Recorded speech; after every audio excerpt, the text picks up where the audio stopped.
Good evening money Persians, welcome to 270th daily money show. ఈ రోజు daily money షోలో market update తో పాటు ఈ రోజు సెషన్ లో జూబ్లెంట్ ఫుడ్ వర్క్ స్టాక్ లోని ప్రెషర్ కనపడింది కదా, దాని related update and ethanol stocks related గా ఒక ఇంపార్టెంట్ అప్డేట్ ఉన్నది. దాని గురించి కూడా డీటెయిల్ గా డిస్కస్ చేసుకుందాం. ముందుగా మార్కెట్ అప్డేట్ చూసినట్లయితే ఈ రోజు సెషన్ లో సెన్సెక్స్ 935 పాయింట్స్ పెరిగి 56,486 పాయింట్స్ క్లోజ్ అయింది. నిఫ్టీ 240 పాయింట్స్ పెరిగి 16,871 పాయింట్స్ క్లోజ్ అయింది. అండ్ ఈ రోజు సెషన్ లో మిడ్ క్యాప్ ఇండెక్స్ 0.06% పెరిగినట్లయితే స్మాల్ క్యాప్ ఇండెక్స్ 0.16% పెరిగింది. అండ్ బ్యాంక్ నిఫ్టీ 2.22% పెరిగింది. ఈ రోజు మార్నింగ్ మన మార్కెట్ పాజిటివ్ గా ఓపెన్ అయింది. మార్నింగ్ నుంచి బ్యాంకింగ్ స్టాక్స్ లో కనబడినటువంటి పాజిటివ్ మూమెంటం తో మన మార్కెట్ ఫర్దర్ గా ర్యాలీ అయ్యి సెకండ్ హాఫ్ లో యూరోపియన్ మార్కెట్స్ పాజిటివ్ గా ఓపెన్ అవడంతో ఆ ర్యాలీ ఫర్దర్ గా ఎక్స్టెండ్ అయింది. ఈ వీక్ లో ఇన్వెస్టర్స్ ట్రాక్ చేయాల్సినటువంటి key event March 15th and 16th అంటే రేపు ఎల్లుండి ఫెడ్ మీటింగ్ ఉన్నది. ఫెడ్ ఇంట్రెస్ట్ రేట్స్ పెంచొచ్చని చాలా రోజుల నుంచి ఎక్స్పెక్టేషన్స్ ఉన్నాయి కదా. ఈ ఫెడ్ ఇంట్రెస్ట్ రేట్స్ పెంచినట్లయితే మార్కెట్ లో కొంత వాలటాలిటీ చూడొచ్చు. And historically Fed interest rates పెంచినప్పుడు యుఎస్ మార్కెట్స్ ఎలా రియాక్ట్ అయ్యాయి అండ్ అలాగే ఏ సెక్టర్స్ బాగా పర్ఫార్మ్ చేసాయో మనం ఇప్పుడు చూద్దాం. మీరు ఇక్కడ ఇమేజ్ లో చూడొచ్చు, వేరియస్ టైమ్స్ లో ఫెడ్ ఇంట్రెస్ట్ రేట్స్ పెంచినప్పుడు ఆ ఇంట్రెస్ట్ రేట్స్ పెంచిన తర్వాత నెక్స్ట్ 3 months మార్కెట్స్ ఎలా రియాక్ట్ అయ్యాయి అండ్ నెక్స్ట్ 12 months ఎలా రియాక్ట్ అయ్యాయి అనేది ఈ ఇమేజ్ లో క్లియర్ గా మెన్షన్ చేశారు. ఇయర్ మొత్తంలో మార్కెట్స్ వాలటైల్ గా ఉన్నా ఇయర్ ఎండ్ కి వచ్చేసరికి అన్ని సార్లు మార్కెట్ అయితే పాజిటివ్ గానే రియాక్ట్ అయ్యింది. ఇంట్రెస్ట్ రేట్స్ పెంచిన తర్వాత ఫస్ట్ 3 months లో కొన్నిసార్లు మార్కెట్ నెగిటివ్ గా రియాక్ట్ అయినా ఓవరాల్ గా 12 months కి చూసినట్లయితే మార్కెట్ యావరేజ్ గా పాజిటివ్ గానే రియాక్ట్ అయ్యింది. అండ్ ఈ ఇమేజ్ లో various times fed interest rates పెంచిన తర్వాత ఏ సెక్టర్స్ ఎలా పర్ఫార్మ్ చేశాయి అన్నది ఉన్నది.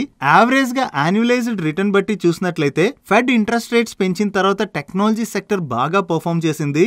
అండ్ టెక్నాలజీ సెక్టర్ తర్వాత real estate, energy and health care sectors బాగా పర్ఫార్మ్ చేశాయి. అండ్ రిమైనింగ్ సెక్టోరియల్ పెర్ఫార్మెన్స్ మీరు ఇక్కడ ఇమేజ్ లో చూడొచ్చు. సో హిస్టారికల్లీ చూసినట్లయితే ఫెడ్ ఇంట్రెస్ట్ రేట్స్ పెంచిన తర్వాత మార్కెట్స్ లో అయితే మరీ అంత ప్రెషర్ అయితే కనపడలేదు. బట్ కొంతవరకు వాలటాలిటీ అయితే మనం చూడొచ్చు.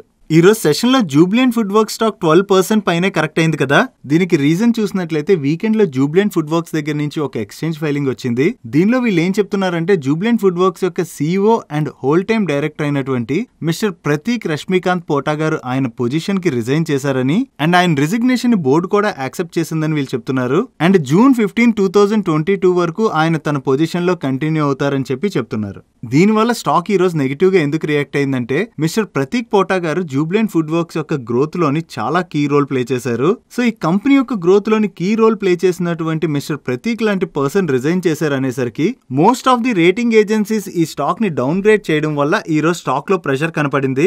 బట్ కానీ ఈ స్టాక్ ని ఎవరైతే హోల్డ్ చేస్తున్నారో వాళ్ళు తొందరపడి ఎటువంటి డిసిషన్ తీసుకోవాల్సినటువంటి అవసరం లేదు. Because any good managed company ఒక సింగిల్ పర్సన్ మీద డిపెండ్ అయ్యి కంపెనీని రన్ చేయో. ఇప్పుడు ప్రతీక్ గారు రిజైన్ చేసినటువంటి పొజిషన్ ఏదైతే ఉందో దానిలో కంపెనీ ఇంకా బెటర్ పర్సన్ ని తీసుకొచ్చేటువంటి ఛాన్స్ కూడా ఉంది. కాబట్టి ఒకవేళ బెటర్ పర్సన్ వచ్చినట్లయితే కంపెనీలో మనం ఇంకా మంచి గ్రోత్ కూడా చూడొచ్చు. సో ఈ స్టాక్ ని ఎవరైతే లాంగ్ టర్మ్ హోల్డ్ చేస్తున్నారో ఇప్పుడు వాళ్ళు తొందర పడాల్సినటువంటి అవసరం లేదు. మేనేజ్మెంట్ ఈయన పొజిషన్ లో ఎవరిని తీసుకొస్తారో క్లోజ్ గా ట్రాక్ చేయడం బెటర్. అండ్ ప్రతీక్ పోటా గారు Jubilant Food work CEO position నుంచి స్టెప్ డౌన్ అయిన తర్వాత యూరేకా ఫోర్బ్స్ అడ్వెంట్ ఇంటర్నేషనల్ లో CEO గా జాయిన్ అవబోతున్నట్లుగా రెడ్ బాక్స్ ఇండియా నుంచి ఒక అప్డేట్ వచ్చింది. నెక్స్ట్ మన ప్రీవియస్ డైలీ మనీ షోలో కూడా డిస్కస్ చేసుకున్నాం కదా, క్రూడ్ ప్రైస్ బాగా పెరగడం వల్ల అది మన ఎకానమీ మీద ఇంపాక్ట్ ఉంటుందని. సో దీనివల్ల గవర్నమెంట్ ఇథనాల్ రిలేటెడ్ గా అగ్రెసివ్ స్టెప్స్ తీసుకోవచ్చు అని డిస్కస్ చేసుకున్నాం కదా. దీని రిలేటెడ్ గా వీకెండ్ లోని మన రోడ్ ట్రాన్స్పోర్ట్ మినిస్టర్ అయిన నితిన్ గడ్కరీ గారు economic times global business summit లో మాట్లాడుతూ కొన్ని కీ కామెంట్స్ చేశారు. దాన్ని నేను మీకు ఇప్పుడు ఎక్స్ప్లెయిన్ చేస్తాను. ప్రీవియస్ గా కొన్ని డేస్ నుంచి ఈ ఫ్లెక్స్ ఫ్యూయల్ ఇంజన్స్ రిలేటెడ్ గా మాట్లాడుకుంటున్నాం కదా. ఈ ఫ్లెక్స్ ఫ్యూయల్ ఇంజన్స్ రిలేటెడ్ గా ఈయన ఏం కామెంట్ చేస్తున్నారంటే most of the auto companies ఈ flex fuel engines manufacturing process లో ఉన్నాయని అండ్ నెక్స్ట్ 6 months లోపు దీనిలోని నెసెసరీ చేంజెస్ ఏవైతే ఉంటాయో ఆ చేంజెస్ అన్ని తీసుకొచ్చి వీటిని రెడీ చేయబోతున్నట్టుగా ఈయన చెప్తున్నారు. అండ్ ఇప్పుడు వరకు మన కంట్రీలోని 400 crores లీటర్స్ ఇథనాల్ మ్యానుఫ్యాక్చరింగ్ జరుగుతున్నట్లయితే ఈ ఫ్లెక్స్ ఫ్యూయల్స్ వచ్చిన తర్వాత దాని యొక్క రిక్వైర్మెంట్ 4000 లీటర్స్ అంటే 1000% పెరుగుతుందని ఆయన చెప్తున్నారు. అండ్ దీంతో పాటు ఆయన ఇంకొక కీ స్టేట్మెంట్ కూడా చేశారు. ఎలక్ట్రిక్ హైబ్రిడ్ ఫ్లెక్స్ ఇంజన్స్ ని కూడా తీసుకురాబోతున్నట్లు. ఈ ఎలక్ట్రిక్ హైబ్రిడ్ ఫ్లెక్స్ ఇంజన్స్ అంటే ఏంటంటే ఇవి 100% బయో ఇథనాల్ తో రన్ అవుతాయి. ఒకవేళ ఎమర్జెన్సీ సిచ్యువేషన్ వచ్చినట్లయితే 100% పెట్రోల్ తో కూడా రన్ అవుతాయి. అండ్ అలాగే 40% ఎలక్ట్రిసిటీతో కూడా రన్ అవుతాయి. కాబట్టి ఇది విన్ విన్ కాంబినేషన్. అండ్ ఈ combination flex engines manufacturing related గా హుండై, సుజుకి అండ్ టొయోటా వాళ్ళు ఆల్రెడీ వర్క్ చేస్తున్నారని అండ్ నెక్స్ట్ 6 months లోపు టొయోటా వాళ్ళు హైబ్రిడ్ ఎలక్ట్రిక్ ఫ్లెక్స్ ఇంజన్ ని కూడా లాంచ్ చేయొచ్చని ఈయన కామెంట్ చేశారు. And coming to two wheelers, Bajaj, TVS and Hero వాళ్ళు ఆల్రెడీ ఫ్లెక్స్ ఇంజన్స్ ని మ్యానుఫ్యాక్చర్ చేశారని, ఈ ఫ్లెక్స్ ఇంజన్స్ వెహికల్స్ లోని either 100% petrol or 100% bio ethanol ని యూజ్ చేయొచ్చని ఈయన చెప్తున్నారు. సో ఈయన చేసినటువంటి ఈ స్టేట్మెంట్స్ బట్టి చూసినట్లయితే గవర్నమెంట్ ఫ్లెక్స్ ఫ్యూయల్ వైపు అగ్రెసివ్ గా వర్క్ చేస్తుందని మనం అర్థం చేసుకోవచ్చు. సో దీనివల్ల మన కంట్రీలో ఇథనాల్ యొక్క డిమాండ్ బాగా పెరుగుతుంది కాబట్టి ఇది ethanol related stocks like sugar stocks, Praj industries and ethanol side work చేస్తున్నటువంటి గుల్షన్ పాలీతో పాటు అదర్ ఇథనాల్ స్టాక్స్ అన్నిటికీ మనం పాజిటివ్ గా అర్థం చేసుకోవచ్చు. ఈ అప్డేట్ తో ఈరోజు సెషన్ లో వేరియస్ షుగర్ స్టాక్స్ తో పాటుగా ప్రాజ్ ఇండస్ట్రీ స్టాక్ కూడా పాజిటివ్ గా రియాక్ట్ అయింది. అండ్ ఈ షుగర్ స్టాక్స్ రిలేటెడ్ గా మన ఛానల్లో ఆల్రెడీ 10 months బిఫోర్ ఒక వీడియోని రిలీజ్ చేసాం. మా వాచ్ లిస్ట్ లో ఉన్నటువంటి షుగర్ స్టాక్స్ గురించి ఈ వీడియోలో క్లియర్ గా ఎక్స్ప్లెయిన్ చేసాం. ఈ వీడియో చూసినట్లయితే మీకు అర్థం అవుతుంది. ఈ వీడియోని ఈ రోజు డైలీ మనీ షో యొక్క ఎండ్ కార్డ్ లో ఉంచుతాను. ఒకవేళ మీరు ఎవరైనా ఈ షుగర్ స్టాక్స్ రిలేటెడ్ గా ఇంట్రెస్టెడ్ గా ఉన్నట్లయితే ఈ వీడియోని మిస్ అవ్వకుండా చూడండి. Next, UP based power and sugar stocks కు ఒక పాజిటివ్ అప్డేట్ వచ్చింది. లాస్ట్ 2 years నుంచి ఇన్పుట్ కాస్ట్ పెరుగుతున్నా కూడా యూపీలో ఎలక్ట్రిసిటీ టారిఫ్స్ ని పెంచకపోవడం వల్ల నెక్స్ట్ ఫైనాన్షియల్ ఇయర్ లో యూపీలో ఎలక్ట్రిసిటీ టారిఫ్స్ 8% వరకు పెరగచ్చని ఫైనాన్షియల్ ఎక్స్ప్రెస్ నుంచి ఒక అప్డేట్ వచ్చింది. దీనివల్ల UP based power stocks and sugar stocks కి మనం పాజిటివ్ గా అర్థం చేసుకోవచ్చు. చాలా మందికి ఇక్కడ డౌట్ రావచ్చు, ఎలక్ట్రిసిటీ టారిఫ్స్ పెరగడం వల్ల పవర్ స్టాక్స్ కి పాజిటివ్ కదా, ఇది షుగర్ స్టాక్స్ కి ఎలా పాజిటివ్ కానున్నదని. ఈ షుగర్ కంపెనీస్ యొక్క రెవెన్యూ సెగ్మెంట్ వైజ్ చూసినట్లయితే వీళ్ళకి power and co generation segment నుంచి కూడా రెవెన్యూ కంట్రిబ్యూషన్ వస్తుంది. సో దీనివల్ల యూపీ బేస్డ్ షుగర్ స్టాక్స్ కూడా మనం పాజిటివ్ గా అర్థం చేసుకోవచ్చు. మీరు ఇక్కడ స్క్రీన్ మీద చూసినట్లయితే యూపీ బేస్డ్ షుగర్ స్టాక్స్ ఎంత పవర్ జనరేట్ చేస్తున్నాయి అన్నది మీకు ఇక్కడ కనిపిస్తుంది. నెక్స్ట్, వీకెండ్ లో పేటిఎం దగ్గర నుంచి ఒక అప్డేట్ వచ్చింది. ఆర్బీఐ పేటిఎం పేమెంట్స్ బ్యాంక్ లోని మెటీరియల్ సూపర్వైజరీ కన్సర్న్స్ ని అబ్జర్వ్ చేయడంతో వీళ్ళు న్యూ కస్టమర్స్ ని ఆన్ బోర్డ్ చేసుకోకూడదని నిబంధన విధించినట్టుగా and Paytm payments bank external auditor తో వాళ్ళ ఐటీ సిస్టమ్స్ మీద కాంప్రహెన్సివ్ సిస్టమ్ ఆడిట్ ని కండక్ట్ చేయాలని ఆర్బీఐ చెప్పడంతో వీళ్ళ ఎక్స్టర్నల్ ఆడిటర్ ద్వారా కాంప్రహెన్సివ్ సిస్టమ్ ఆడిట్ కూడా చేయబోతున్నట్లు అండ్ దీనివల్ల పేటిఎం పేమెంట్స్ బ్యాంక్ యొక్క ఎగ్జిస్టింగ్ కస్టమర్స్ ఎవరైతే ఉంటారో వాళ్ళకి ఎటువంటి ఇంపాక్ట్ ఉండదని, వాళ్ళు ప్రీవియస్ గా ఏవైతే సర్వీసెస్ ఉన్నాయో ఆ సర్వీసెస్ అన్నిటిని యూజ్ చేసుకోవచ్చని అండ్ ఓన్లీ న్యూ కస్టమర్స్ ని మాత్రమే ఆన్ బోర్డ్ చేసుకోకూడదని వీళ్ళు చెప్తున్నారు. అండ్ ఈ రోజు సెకండ్ హాఫ్ లో ఈ ఇష్యూ రిలేటెడ్ గా బ్లూంబర్గ్ దగ్గర నుంచి ఒక అప్డేట్ వచ్చింది. పేటిఎం పేమెంట్స్ బ్యాంక్ లోని ఇండైరెక్ట్ గా స్టేక్ ని హోల్డ్ చేసినటువంటి చైనా బేస్డ్ ఎంటిటీస్ ఏవైతే ఉంటాయో అవి కంపెనీ యొక్క ఇన్ఫర్మేషన్ ని యాక్సెస్ చేసినట్లుగా అండ్ చైనాలో ఉన్నటువంటి సర్వర్స్ కి ఈ డేటా ఫ్లో ని అలౌ చేయడంతో వీళ్ళు ఆర్బీఐ యొక్క రూల్స్ ని వైలేట్ చేశారని, దాని వలన వీళ్ళు న్యూ కస్టమర్స్ ని అక్వైర్ చేయకుండా వీళ్ళ మీద ఆర్బీఐ రిస్ట్రిక్షన్స్ ఇంపోజ్ చేసినట్టుగా చెప్తున్నారు. ఈ అప్డేట్ తో ఈరోజు సెషన్ లో పేటిఎం స్టాక్ 12% పైనే కరెక్ట్ అయింది. బట్ ఈ బ్లూంబర్గ్ ఆర్టికల్ రిలేటెడ్ గా మార్కెట్ క్లోజ్ అయిన తర్వాత పేటిఎం పేమెంట్స్ బ్యాంక్ దగ్గర నుంచి ఒక అప్డేట్ వచ్చింది. చైనీస్ ఫర్మ్ కి పేటిఎం పేమెంట్స్ బ్యాంక్ దగ్గర నుంచి డేటా లీక్ అయిందని బ్లూంబర్గ్ దగ్గర నుంచి ఏదైతే అప్డేట్ వచ్చిందో ఇది ఫాల్స్ అప్డేట్ అని పేటిఎం పేమెంట్స్ బ్యాంక్ వాళ్ళు ట్వీట్ చేశారు. ఈ ఇష్యూ రిలేటెడ్ గా ఆర్బీఐ దగ్గర నుంచి గానీ గవర్నమెంట్ దగ్గర నుంచి గానీ ఏదైనా క్లారిఫికేషన్ వస్తుందేమో చూడాలి. ఆ క్లారిఫికేషన్ వచ్చిన తర్వాత మనం ఒక కన్క్లూజన్ కి రాగలం. నెక్స్ట్, రీసెంట్ గా RBI HDFC bank new credit cards ని ఇష్యూ చేయకూడదని ఏదైతే బ్యాన్ ఉందో ఆ బ్యాన్ ని లిఫ్ట్ చేసింది కదా. వీకెండ్ లో హెచ్డిఎఫ్సి బ్యాంక్ దగ్గర నుంచి ఇంకొక అప్డేట్ వచ్చింది. బ్యాంక్ యొక్క డిజిటల్ 2.0 ప్రోగ్రామ్ లోని బిజినెస్ జనరేటింగ్ యాక్టివిటీస్ ఏదైతే ప్లాన్ చేశారో దీనిలో ఉన్నటువంటి టెక్నికల్ గ్లిచెస్ వల్ల ఆర్బీఐ వీళ్ళ మీద ప్రీవియస్ గా టెంపరరీ రిస్ట్రిక్షన్స్ విధించింది. ఈ రిస్ట్రిక్షన్స్ ని ఆర్బీఐ లిఫ్ట్ చేసినట్లుగా వీకెండ్ లో బ్యాంక్ దగ్గర నుంచి అప్డేట్ వచ్చింది. దీన్ని హెచ్డిఎఫ్సి బ్యాంక్ రిలేటెడ్ గా మనం పాజిటివ్ గా అర్థం చేసుకోవచ్చు.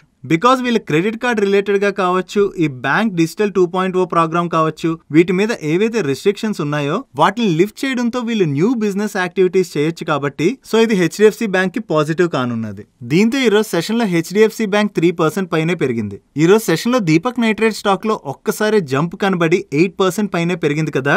దీనికి రీజన్ చూసినట్లయితే చైనాలో కోవిడ్ కేసెస్ కంటిన్యూస్ గా పెరుగుతున్నాయి. వీటిని కంట్రోల్ చేసేందుకు చైనీస్ గవర్నమెంట్ వేరియస్ స్టేట్స్ లోని లాక్డౌన్ విధించింది. దీనిలో భాగంగా మేజర్ ఫినాల్ ప్రొడ్యూసర్ అయినటువంటి జిలెన్స్ లో కూడా చైనా లాక్డౌన్ విధించడంతో ఫినాల్ యొక్క డిమాండ్ ఏర్పడుతుంది కదా. సో ఇది మన కంట్రీలో మేజర్ ఫినాల్ ప్రొడ్యూసర్ అయినటువంటి దీపక్ నైట్రేట్ కి పాజిటివ్ కాబట్టి ఈ రోజు సెషన్ లో ఈ స్టాక్ పాజిటివ్ గా రియాక్ట్ అయింది. Next, Vodafone idea and Nazara technologies partnership related గా ఒక అప్డేట్ వచ్చింది. వోడాఫోన్ ఐడియా వాళ్ళు నజారా టెక్నాలజీస్ వాళ్ళతో కలిపి వాళ్ళ యాప్ లోని విఐ గేమ్స్ ని లాంచ్ చేసినట్లుగా ఈ పార్ట్నర్షిప్ లో భాగంగా వోడాఫోన్ ఐడియా యొక్క కస్టమర్స్ ఎవరైతే ఉంటారో వాళ్ళ వోడాఫోన్ ఐడియా యొక్క గేమింగ్ ప్లాట్ఫామ్ ని యూజ్ చేసి wide range of gaming content ని యాక్సెస్ చేయొచ్చని వీళ్ళు చెప్తున్నారు. గేమింగ్ ఇండస్ట్రీలో ఏదైతే బూమ్ కనపడుతుందో most of the youngsters gaming side చాలా ఇంట్రెస్టెడ్ గా ఉన్నారు కదా. సో వీళ్ళ అటెన్షన్ ని గ్రాప్ చేసేందుకు వోడాఫోన్ ఐడియా వాళ్ళు నజారా టెక్నాలజీస్ తో కలిపి వీళ్ళ గేమింగ్ యాప్ ద్వారా వైడ్ రేంజ్ ఆఫ్ గేమ్స్ ని ఆఫర్ చేయబోతున్నట్టుగా మనం అర్థం చేసుకోవచ్చు. నెక్స్ట్ పిఎన్సి ఇన్ఫ్రాటెక్ లిమిటెడ్ దగ్గర నుంచి ఒక అప్డేట్ వచ్చింది. పిఎన్సి ఇన్ఫ్రా వాళ్ళకి ఎన్హెచ్ఏ దగ్గర నుంచి ఉత్తరప్రదేశ్లో 4 లేనింగ్ ప్రాజెక్ట్లోని L1 బిడ్డర్గా సెలెక్ట్ అయినట్లుగా అండ్ ఈ బిడ్ ప్రాజెక్ట్ కాస్ట్ 738 crores గా వీళ్ళు మెన్షన్ చేశారు. అండ్ ఈ ప్రాజెక్ట్ ని వీళ్ళు 24 months లో కన్స్ట్రక్ట్ చేయాలని అండ్ కన్స్ట్రక్షన్ తర్వాత 15 years ఆపరేట్ చేయాలని చెప్తున్నారు. నెక్స్ట్ కాబ్రా ఎక్స్ట్రూషన్ యొక్క సబ్సిడరీ కంపెనీ అయిన బ్యాట్రిక్స్ వాళ్ళ దగ్గర నుంచి ఒక అప్డేట్ వచ్చింది. ఈ బ్యాట్రిక్స్ వాళ్ళు ఎలక్ట్రిక్ వెహికల్స్ కి లిథియం అయాన్ బ్యాటరీ ప్యాక్స్ ని మ్యానుఫ్యాక్చర్ చేస్తుంటారు. వీళ్ళ దగ్గర నుంచి ఈ రోజు వచ్చిన అప్డేట్ ఏంటంటే వీళ్ళు పూణే బేస్డ్ వారోస్ టెక్నాలజీ ప్రైవేట్ లిమిటెడ్ అనే కంపెనీలో 100% స్టేక్ ని అక్వైర్ చేసినట్లుగా.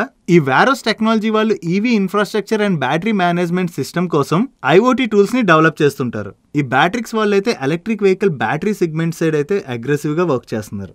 Next Power Mech projects limited దగ్గర నుంచి ఒక అప్డేట్ వచ్చింది. వీళ్ళు జల్ జీవన్ మిషన్ ప్రోగ్రామ్ లో భాగంగా 2120 crores వర్త్ ఆర్డర్ విన్ అయినట్లుగా. ఈ ఆర్డర్ లో భాగంగా వీళ్ళు ఉత్తరప్రదేశ్ లోని 2120 విలేజెస్ లోని 50 lakh పాపులేషన్ కి డ్రింకింగ్ వాటర్ సప్లై చేసేందుకు 2100 tube wells and 2100 water tanks తోని 13,000 kilometers పైప్ లైన్ నెట్వర్క్ ని కన్స్ట్రక్ట్ చేయబోతున్నట్టుగా చెప్తున్నారు. That's it for today's daily money show guys. ఈ రోజు డైలీ మనీ షోలో నేను షేర్ చేసిన ఇన్ఫర్మేషన్ మీకు నచ్చినట్లయితే ఈ వీడియోని లైక్ చేయండి. అండ్ అలాగే ఈ video me friends and family members కి హెల్ప్ఫుల్ అవుతుందంటే ఈ వీడియోని వాళ్ళకి షేర్ చేయండి. మీరు ఇదే ఫస్ట్ టైం మన మనీ పర్స్ ఛానల్ కి వచ్చి ఛానల్ ని సబ్స్క్రైబ్ చేయలేనట్లయితే ఇక్కడున్న ఛానల్ లోగో మీద క్లిక్ చేసి ఛానల్ ని సబ్స్క్రైబ్ చేస్తూ కిందనున్న బెల్ ఐకాన్ లోని ఆల్ నోటిఫికేషన్స్ యాక్టివేట్ చేసుకోండి. నేను చంద్రశేఖర్ పత్రి మరొక ఇంట్రెస్టింగ్ వీడియోతో కలుద్దాం. Good night.